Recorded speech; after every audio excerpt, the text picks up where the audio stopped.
ہندوستان میں آج بھی 500 روپے شراب اور بریانی کے حصول کے لیے ووٹ بیچے جاتے ہیں۔ اس کا عام طور پر مطلب یہی ہے کہ عوام ووٹ کی اہمیت و افادیت سے ناواقف ہیں۔ ایسے افراد جنہیں ووٹ کی قدر نہیں، یہ نیوز انہی کے لیے ہے۔ سمجھنے کی بات یہی ہے کہ سیاست ایک ایسا تالاب ہے جہاں ایک نہیں ساری کی ساری مچھلیاں گندی نظر آتی ہیں۔ نوٹ بانٹ کر ووٹ حاصل کیے جاتے ہیں اور اقتدار میں آتے ہی قائدین کے گھروں میں نوٹ بنانے والی مشینیں لگ جاتی ہیں اور ان مشینوں میں کاغذ کی جگہ غریب، بے بس، لاچار اور بھولی بھالی عوام کا جسم اور سیاہی کی جگہ ان کا لہو استعمال ہوتا ہے۔ دیش میں انتخابات ہوتے رہتے ہیں، امیدوار وہی پرانے ہوتے ہیں، البتہ ان میں سے چند امیدوار ہر بار پارٹی ضرور بدل لیتے ہیں اور کہتے ہیں ہم تبدیلی ضرور لائیں گے، اور عوام پرانے اور بار بار آزمائے ہوئے چہروں سے تنگ آ چکے ہوتے ہیں، لیکن پھر ایک مرتبہ اسے ہی چن لیتے ہیں جسے گزشتہ چنا تھا۔ اب سوچنا یہ ہے کہ اچھے امیدوار کو کیسے چنا جائے۔ اب جبکہ لوک سبھا انتخابات ہونے جا رہے ہیں تو ہمیں اور آپ کو یہ دیکھنا ضروری ہے کہ کسی حلقے کے تمام امیدوار اس حلقے کی عوام کے معیار پر پورا نہیں اترتے تو یہ فیصلہ کرنا ہوگا کہ ان تمام برے لوگوں میں سب سے کم برا امیدوار چن لیا جائے، تاکہ اپنے ووٹ کا استعمال کر کے کم از کم کسی زیادہ برے امیدوار کو کامیاب نہ ہونے دیا جائے۔ اس سے برائی ختم تو نہیں ہوگی لیکن کم ضرور ہو جائے گی۔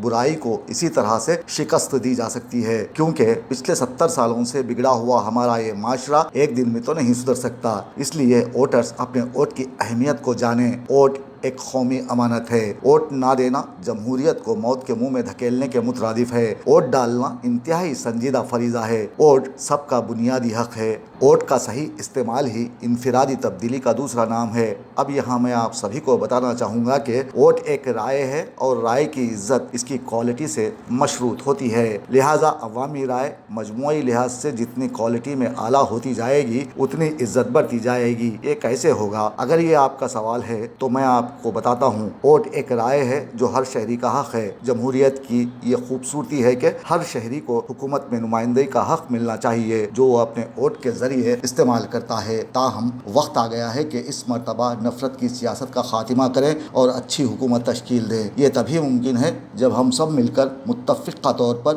ووٹ دیں اور اچھے شریف النفس امیدوار کے انتخاب کو یقینی بنائیں۔